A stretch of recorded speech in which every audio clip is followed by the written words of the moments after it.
Well, I don't know about being an expert on MOOCs. I am an expert on cookies. I will at least go there. I think what you may find here in a few minutes, I may be one of the folks that knows a lot about the right questions to ask about new models and MOOCs and the like, but I think you'll have to join me, and we're all attempting to become experts in what are the answers to those questions. I want to echo Lynn's thank you to all those individuals that have put this event together today. We started this with the idea we needed to find some way to at the very least get a small, intimate, very personal conversation between our faculty around new models, and she's right about the mushroom, because it doubled and then it tripled and then it quadrupled. That's a good problem to have. I keep telling Lynn that's always a good problem to have an event. We are so appreciative of the response that we received. We also are so appreciative. I was glad that President Peterson mentioned Regent Dean Alford. Regent Alford, we really appreciate you taking the time to be with us today. He has absolutely been an advocate for how can we think about where innovation, where are there opportunities in terms of serving students, in terms of thinking about our faculty expertise and how we're aligning our research, our teaching, and our service assets that are so deep and so wide within this system against the challenges of the future, knowing that the University System of Georgia really is a leader nationally, and appreciate Regent Alford's leadership. And I also want to acknowledge Dr. Belle Whelan, who's here with us today from the Sachs Commission on Colleges. Dr. Whelan, the leadership that she provides to our regional association. Many of you know her and her team. We are so excited about having them as partners. Again, as sometimes the questions outnumber the answers, but that we're going to be brave in moving forward with that. And I also want to, before I get into my comments today, to thank President Peterson, Raphael Bras, the provost here, and the entire Georgia Tech team.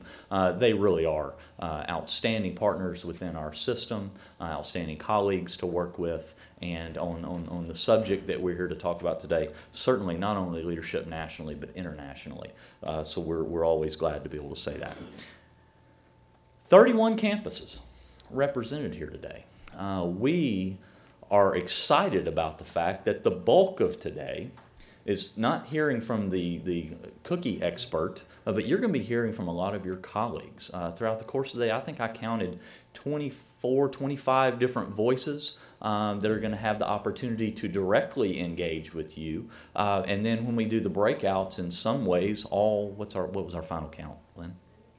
150 will be directly and indirectly engaged in those conversations. That is where we need to have this. We need it to be an involved. It's a multi-dimensional problem. We need to have multiple voices coming and sorting out where the challenges and the opportunities. An overall theme that I think that you're going to hear throughout the day will be these refrains that I think will come back over and over again.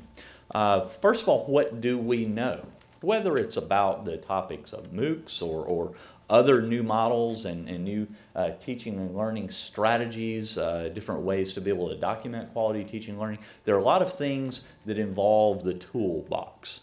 Those things that we as faculty and the supports that surround quality teaching and learning use, whether we be in a seminar, small classroom, a lot of one-on-one engagement with the students, or if we're doing something at scale that's leveraging some of those technologies. Either way, what do we know? What is just speculation? What opportunities are being discussed here in Georgia? And then what elsewhere is being discussed? And then the bottom question there is the most important. How can quality be assured? And I would posit that that should be the most important question, whether, again, we're talking about a 10-student seminar that's packed into a conference room off a hallway of one of your academic buildings, or we're talking about something that is 10,000 students in a MOOC or MOOC-like experience. How can quality be assured should absolutely be the thing that we come back to. Those of you that heard me talk about Complete College Georgia know that those quality assurances have to enter in to Georgia's conversations about the completion agenda. You've heard us talk over and over again that we know that there's a pretty significant gap in terms of the projections for the future of Georgians and how many of those Georgians have some post-secondary credential compared to if we just continue on our trend line now, where we would be. To be able to close that gap from the baseline of 42% up to 60%, that's the estimate of where the workforce will need to be, again, with some sort of certificate, some sort of associate degree, bachelor's degree, or graduate degree, obviously a mix of all of those. 60% means 250,000 more. We, as our system, is not alone in pursuing this goal. The technical college system is a partner. The proprietary schools in Georgia are partners. The private universities and colleges are partners. And the Georgia economy is a partner in terms of being able to retain more college graduates than we lose to other states. As we're looking at that, I think some of you that may not be as familiar with the work at the state level on Complete College Georgia, but you should be very familiar with the work that's going on your campuses. There are some themes that have emerged from all 31 of our institution's plans, and I think that many of those strike at the heart of what we're talking about here today in thinking about new models in terms of delivery and services and opportunity. The area of partnerships for K-12 with K-12 for college readiness is certainly a dominant theme. The idea of those things that you're pursuing that get at promoting collegiate access, affordability, and value. That one in particular, I think, strikes at the heart of what you're doing as campuses and as departments within the universities and colleges to look for opportunities. The work that's going on among all of our campuses in developing new, flexible, and affordable pathways for degree completion.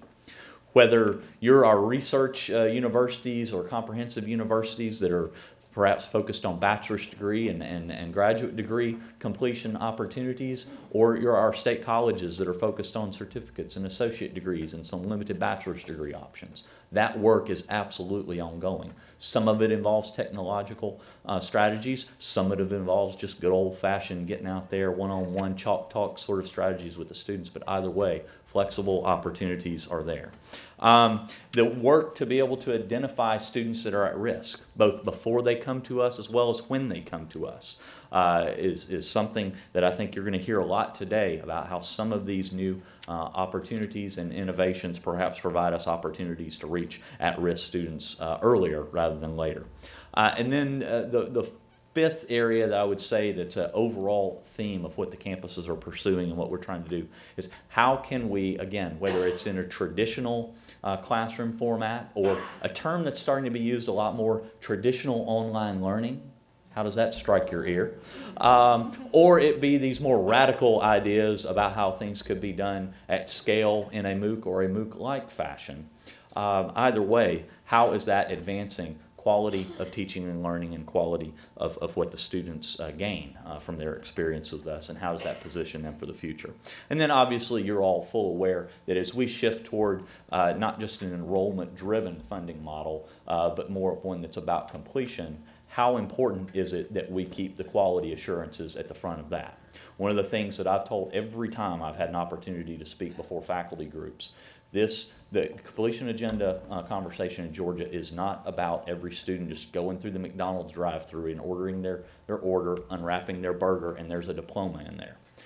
This is about how can we identify those students that are in academic good standing, that are making progress toward a degree. How can we begin doing things even more proactive to influence their likelihood of being able to finish that degree? And again, your 31 campuses are playing that out on a daily basis. We know that there are a lot of strategies that are being kicked around in terms of what some of these new models, these new strategies of delivery, these new strategies of support may allow us. But in the end, we're going to go back over and over again to student success and quality of teaching and learning have to be at the center of that.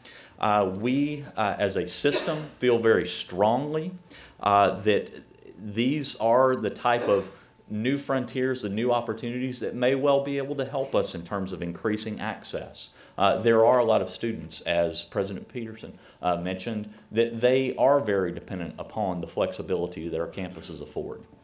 But there are 1.2 million Georgians with some college no degree that are not enrolled in either our campuses, the private universities, or the technical colleges. There are 1 million Georgians that have a high school diploma that have never, ever attempted a post-secondary credit. So although we're very proud of the students that we do serve, we have just scratched the surface in terms of the market of opportunities out there. Those individuals that we know that the transformational opportunities that are available in higher education are there, but perhaps they just don't fit their model. And then we also are concerned about being able to shorten time to degree. One of the things that is absolutely baked into the overall completion agenda is time and money barriers are such a challenge to students these days. One of the things that the Chancellor and I share is a great concern that we here in Georgia have done what just about every other state has done. Over the last decade, we have been forced to raise tuition and fees to a level that we may well have priced a certain segment of Georgians out of our system. That is a challenge. Now, we know why we've done that. We have done that to be able to maintain quality. We've done that to keep the lights on. We've done that to take care of the mandatory cost. There have been some reasons that have led to those decisions. But as we look up, it's a little frightening to think that even among our state colleges and our state universities, we no longer can say that that is an affordable option, especially in a state that does not have a lot of need-based aid opportunities. As we look forward, we also know that these conversations are going to be about what is the role of technology going to be in terms of a variety of higher education experiences. We've got a wide range. These are just 3 different ways to look at it. We certainly have promote access opportunities. That's a core value of our system. It has been for the entire history of the university system of Georgia. We certainly provide residential experiences, as President Peterson mentioned earlier, and then we certainly have selective experiences. And then there are all sorts of shades of gray between those 3. But these multiple and complementary pathways and options, they only increase the health, the overall value of our system to the state of Georgia. Of course, no one probably beyond the first 3 rows will be able to read this. We know, again, that there are a lot of things that go into it. If we're going to keep student success and quality of learning in the center, it's not just about content. If it were just about content, you'd just buy the book. The printing press would have put what we do out of business. If it were just about content, you'd just, watch the History Channel. That'd be good. There's a lot more that goes into quality teaching and learning than just content. As we start thinking about, and we'll come back to this view just here in a little while, the resources that are available in terms of the textbooks and learning modules, the faculty expertise, the student support, the network, assessments, analytics, mobile, ID management, the financial model, the delivery system itself. Again, it doesn't matter whether or not you're viewing that through the lens of a 10-student seminar at the graduate level or through something at scale. You've got elements of one or more, and many times most of those things that are going to come into what is going to help us to enable success. One of the things that we know that we cannot ignore is the scale of what is being discussed. Talk a few minutes about MOOCs. Some of you have seen this slide before. You get a lot of different reactions. Here are just 3 reactions. We had 3 different buckets a couple of minutes ago. You get a lot of people that can get really excited about the opportunities. You can get a lot of people that are just puzzled. And you get a lot of people that, boy, it's just salty language that comes out of their mouth when the topic comes up. We know that the challenges that come with technology, with changes in communication, with opportunities to reach people on different levels can be a challenge to what we do, but we would say opportunities as well. Again, this is, Sir Ken Robinson had this in his book, Out of Our Minds. This is just 3,000 years of time compressed to 24 hours. And if you think about the Gutenberg printing press in 1450, that was just 11 minutes ago. You think about things, like radio and TV, the advent of everybody having a VCR in their home, the early days of online learning. At all of those times, I think that we heard doomsday scenarios about this is going to replace what we do. I can remember hearing someone say that, well, once everybody has a VCR in their house, they're not going to have to. They'll just get their courses by mail. I absolutely remember a number of folks, I was in Tennessee at the time, 96, 97, 98, saying, well, this online learning is going to certainly replace the need for bricks and mortar. And I can remember Dr. Joe Johnson, who's president of the University of Tennessee at that time, telling a Senate Education Committee that he was pretty sure as long as there were 18-year-olds, there were going to be a whole lot of mamas and daddies that needed a place for them to go. And he was right. But what we'd have to say is that with every new tool, and this is just a small sampling of those that are available to us, it changes what we do. It has an impact on what we do. So a lot of it is just what's the scale and what's the impact. One way I like to think about the MOOC conversation is to break it down and think about those 4 words. You may notice that the color scale there, that is the threat assessment level for the federal government. Okay. Now, courses don't bother us. Courses, that's what, well, we all do that. We're good with that. They were doing that in Bologna in 1400. That was good. Students just paid, they contracted with faculty and they taught them. There was an exchange of information that was going on. That was sort of a course. All right, we'll deal with that. Online, I mentioned earlier, we are hearing more and more about traditional online learning. That just sounds crazy, but more and more you don't hear the debate about can quality learning occur online. It's just how does it? And in the same way, we don't always know a lot about the quality of teaching and learning that occurs in our traditional classrooms, but it's taking that apart and figuring out how and where is there quality teaching and learning no matter the mode. Open begins to really get the blood pressure, just like that. Open has connotations of single source. It has connotations of there being a provider of a discipline.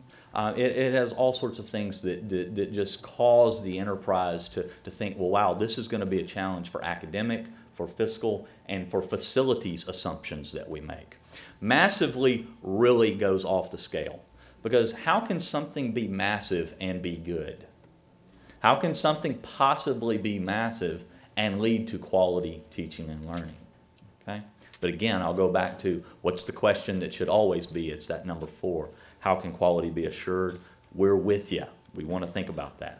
We know that these new models, there's a rapidly evolving environment. President Peterson mentioned that very bottom thing. The conversations are changing on a daily basis. That is absolutely positively true.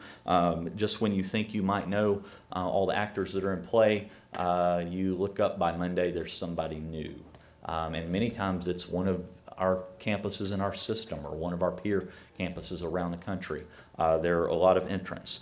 There certainly is a lot of talk about moving toward the creation of opportunities that will take the form of courses. And the most of the providers and the developers of the MOOCs, they talk about absolutely working toward ACE certification, the evaluation of those opportunities for credit or credit worthiness. One of the things that has occurred in the last 6 months is that very active conversation regarding the development of these opportunities is starting to be matched with an equally important conversation about the utilization of these tools. What's going to be the impact from a content, from an open educational resources, from a supports, from an assessment, from a just thinking about transcript assessment evaluation policy perspective. So by all means, that conversation is going on, and the University System of Georgia has absolutely made a commitment to be very active in that conversation. We know that from talking with counterparts around the country and from a lot of the early conversations, that they share our thoughts that there may be some opportunities to improve and increase access and acceleration while also preserving quality. There are a lot of active conversations out there about how do you do those 3 things. The MOOC content, though, I think it's very important that the content alone, again, does not a course make, does not an experience make, but what are those things that are going to go in? And obviously those are just 3 or 4. You saw the wheel a little earlier. We are certainly knowledgeable about the fact that these disruptive innovations challenge a lot of what we do. It challenges a lot of our fiscal models going forward. But I got news for you. Just about every fiscal assumption that we have in higher education right now is being made. And that's true whether we're talking about traditional delivery or we're talking about MOOC delivery and every point in between. And we freely admit that there's pretty significant tension between viewing this from a student-centered worldview or an institution-centered worldview. You have a very different conversation depending upon which of those points of view you choose to operate. Some of the initial system thoughts, again, about affordability, quality, access, and completion are there roles that some of our campuses can play in pursuing some of these models. We are very committed to policy flexibility. One of the things that is really frustrating in higher education, policy is not meant to be static. It's meant to be dynamic. It's meant to grow and evolve as we as an enterprise innovate, and the creativity of our faculty and staff are brought to bear. We hear all the time from campuses in the completion agenda that they know the research says here's what they should do with students.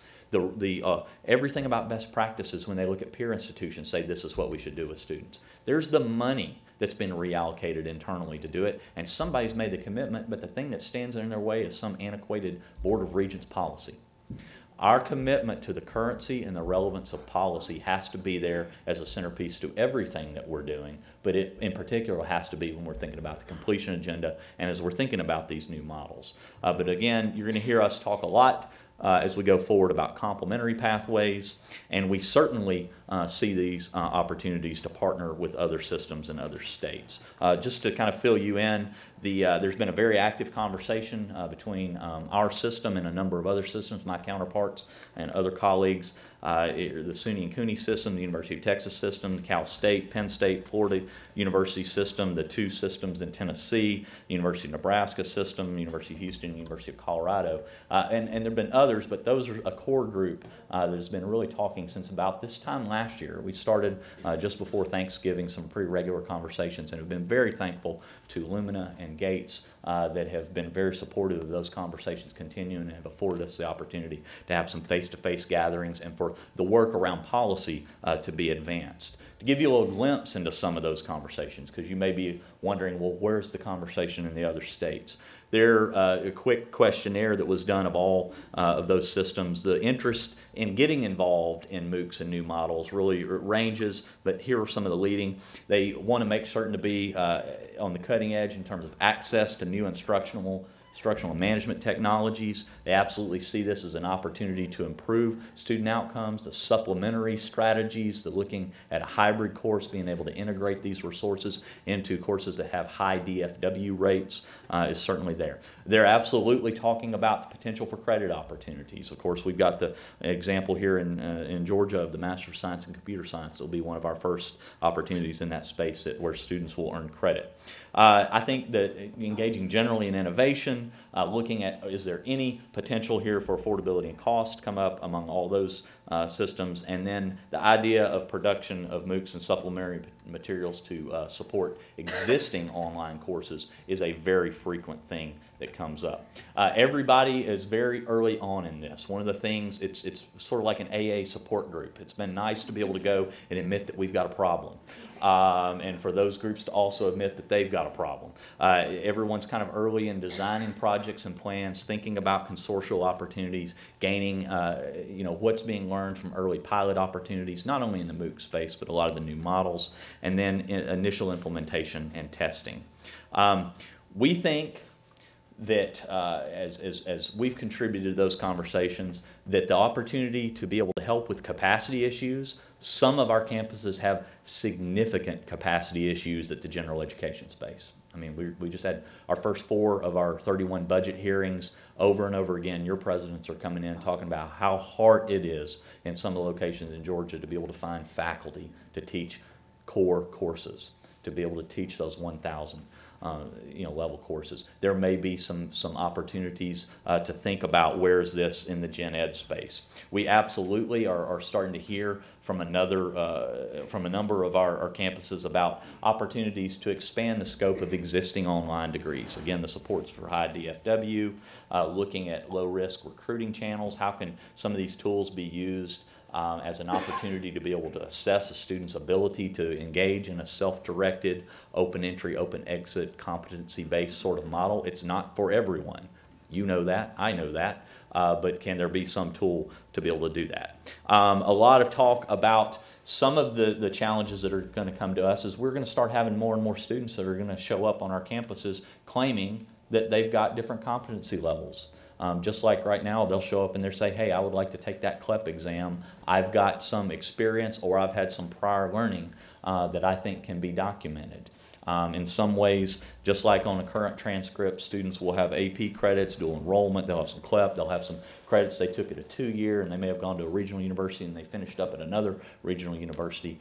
Where will these type of credits play in that layer cake of opportunities? On the left is the myth. It's very rare that you find a student that just goes straight through the core, straight through completing an associate degree, straight through completing a bachelor's degree. That's not the norm. The one on the right is probably more the deal that we see on our campuses.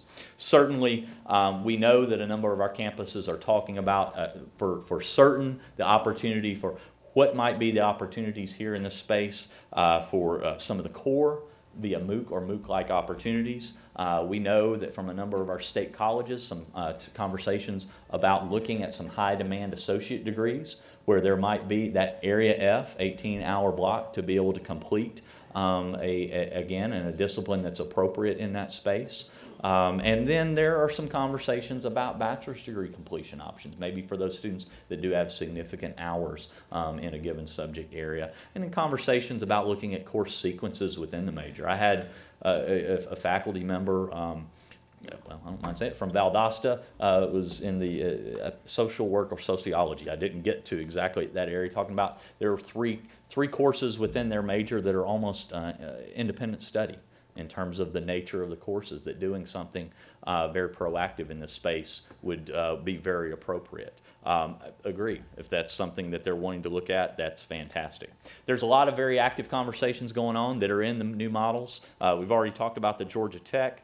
We know at Columbus State they're providing the leadership in terms of the Next Generation Learning Challenge, where they're thinking about a modular approach to certain segments of their criminal justice and their communication degrees. Again, that's doing things, that's not about 10,000. That's just about finding ways to save time for students and allow students to move through competency models. We certainly have UGA and a number of other institutions that have been involved in the development of a pre-calc course. That again, it's not a MOOC, but it's a new model. It's thinking about doing things in a consortial framework and thinking about leveraging some of those technology elements that surround student success and quality of teaching and learning. There are a lot of conversations about competency-based models and opportunities in that. Really for all 4 of our tiers of institution, in particular Bainbridge College. They are working on a certificate that's in the business discipline that absolutely is looking to see how they can advance certificate completion and be able to have some competency models within that. And then we know that we've got our relationships with Coursera. We've got our relationship with D2L working in a MOOC-like space within that existing platform. And then we want to continue exploring the initial and early relationships with some of the other providers, because in the end, we've got faculty, we've got departments that they want to get into the sandbox and they want to see what might be available in this space, and we certainly want that to occur. A lot of great pieces are in place in Georgia already, though. Our system is thought of as a high-performing system of higher education. We are thought of as a system that has absolutely outstanding institutions at those 4 tiers. We also are thought of as a system that is seen as a good horse to bet on in terms of what we already do in innovative space in terms of educational technology and information technology. This is just a word cloud that my colleague John Sizemore created that kind of it really throws out there a lot of those things that if we were to do a brainstorm for some of those key tools that are about reaching students with these access, these asynchronous opportunities and all the supports that surround them, we certainly are very active in that space. What I think that we're going to have to do is think about where are we as a system, where are we as individual institutions, and where are we as consortia of institutions on this wheel. What where are we in terms of the overall maturity, the health, the opportunities? Where do some things need to be augmented? As we think about those necessary components, especially as you as campuses begin thinking about moving into space that really stretches the boundaries on technology. One of the things I did ask some of our team is just kind of do a quick summary scan of that. You know, we have really good progress and functionality in networks. We're very blessed as a state and as a system in that. We certainly have got challenges in thinking about delivery systems, especially at scale, and the student support that's necessary. That and certainly mobile deployment is becoming more and more important. Affordable resources as we think about the integration of affordable textbook solutions, learning modules, OER expansion. We certainly need to be more active in that. The assessment tools are very important, and then the role of analytics. It does not do us any good to walk students into an opportunity and set them up for failure and have low retention rates and low completion rates. I don't want to pick a scab. We already do that very well. It is frightening to look at some of our fall to spring, fall to fall, freshman to junior, and then all the way through completion retention rates in some of our programs and across some of our campuses. Whatever we're going to do in this space, we have got to be committed to do better than that. So things like identity management, analytics, and the like, to really be able to make certain to set students up for success, steer them away if this is not a medium that is appropriate for them, and get them into a medium that is going to be critical to what we'll be expecting our campuses that are active in the space to do and what we'll need to do.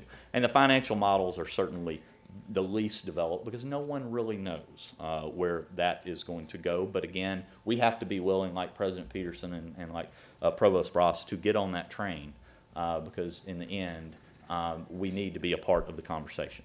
We're going to be talking about, over the next 2 years, 3 key initiatives, and many of you in this room will be directly involved in maybe all 3 of these, but it'd be hard-pressed for you to not be involved in each of the 3.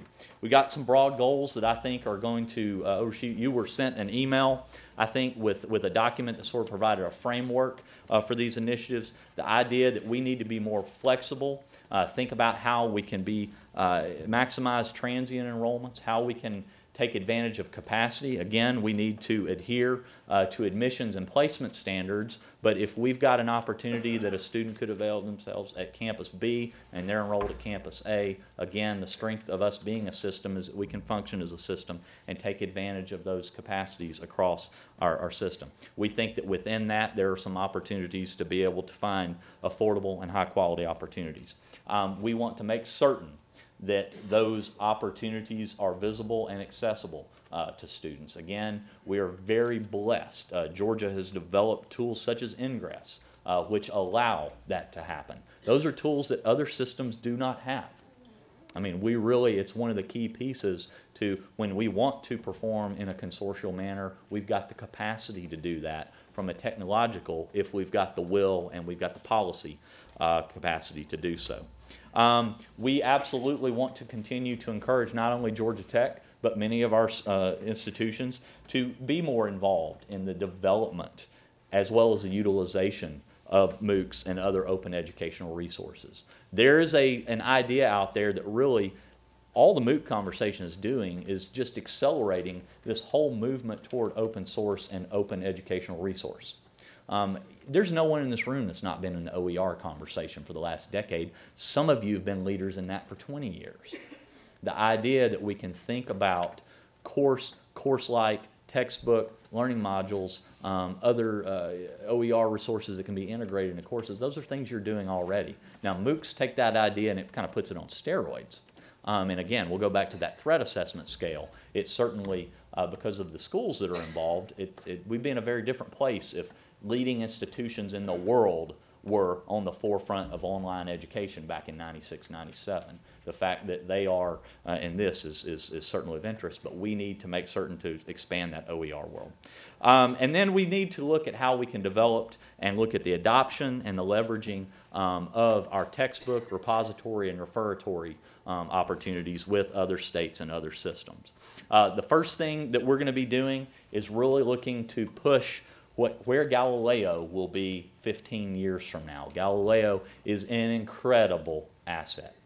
Again, many of you here in this room are to be thanked for what Galileo is today and for the potential that it has for the future. But thinking about how Galileo can continue to be an absolute leading asset in terms of teaching and service and research, and how can it continue to push the boundaries of OER.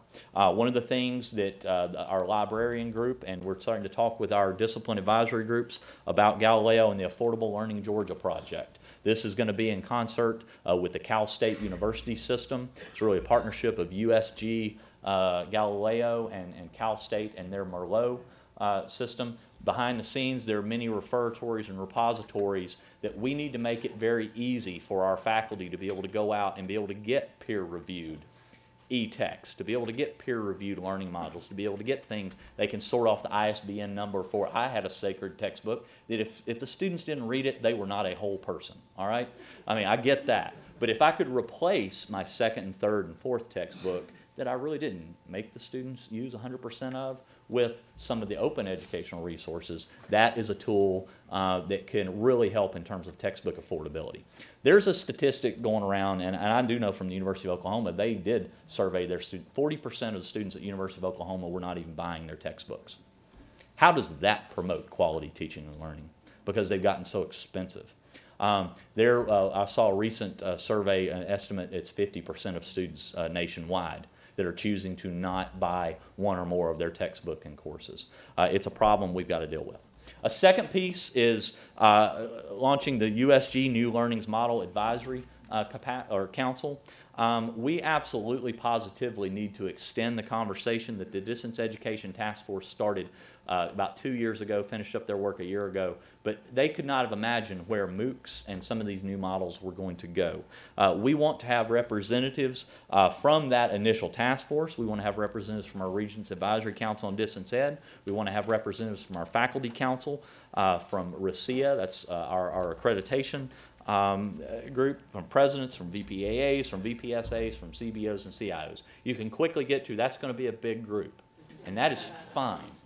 We need to have all 31 of our campuses in that conversation. Everybody at least needs to have one person that is a liaison back, because that needs to be a constant conversation about where we are.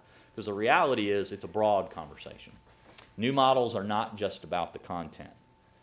It has to be about where are we going in terms of the e-textbooks and open educational resources. It has to be about where are we positioned as a system and as individual campuses for academic and student supports. And it has to be about what are the assessments that undergird that, whether it be in a traditional classroom, a traditional online learning setting, or something's at scale.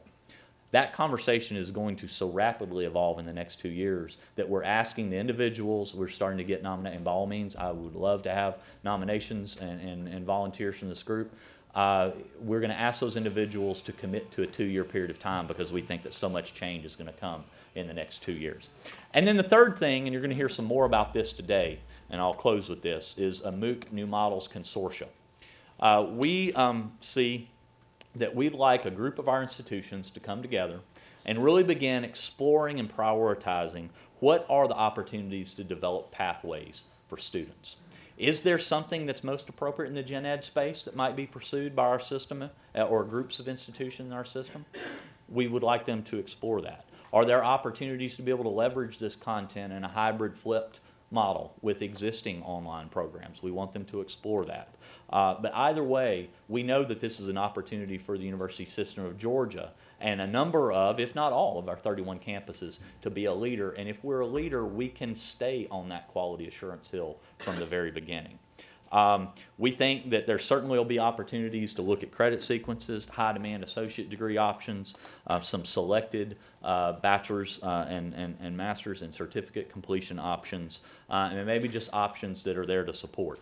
This group is absolutely going to be doing, as much as anything, thinking about the assets that are already in play, those tools that are already in the toolkit, and how might they be leveraged to be able to look at maybe some competency-based opportunities. Maybe that is the direction that we need to go, bless you, as a consortia of institutions, looking at, for students that do want to have a self-directed open entry, open exit opportunity, competency-based, what are the rules of the game going to be for that? How can we provide the quality assurances all the way through? And this is just looking at a variety of options that group may be charged with exploring.